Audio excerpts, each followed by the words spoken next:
И ова лето нема да има ниту сечење на ленти, ниту пак блех музика во тунелите. Финиширањето на експресниот пат Прилеп-Градско, кое беше најавувано за овој јули, се пролонгира до наредната година. Реализацијата на изведбата е 75%.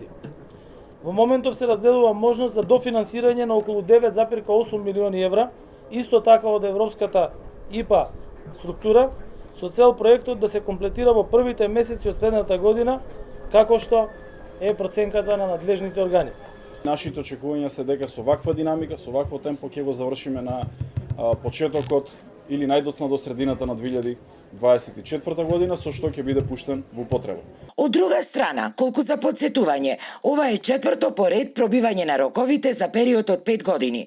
Во 2018 година, тогашниот министер за транспорт и врски Горан Сугарески кажа дека овој пат ќе биде готов до крајот на 2019 година, па потоа во 2020. За една година подоцна, неговиот наследник Благој Почварски да каже дека откако бил склучен договорот со новиот изведувач, компанијата Штрабак, градежните работи ќе траеле до јули 2023 година. За сега пак да има ново пролонгирање до 2024 година.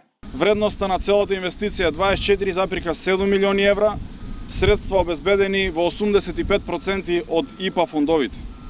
До сега вкупната изградба на патот е со 34,4%, што значи дека новиот изведувач има обврска да ги доизгради останатите 65%.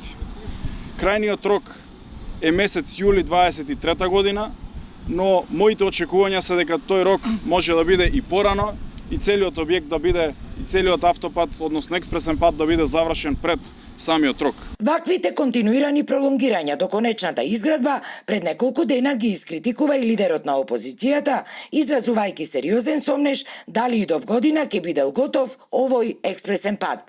33 километри ги градат 7 години, требаше овој јули да се пушти, еве во јули дојде, абер нема од патот, а тоа е така затоа што не може да се договорат со провизиите кој колку да земе, кој колку да подели овие кланови.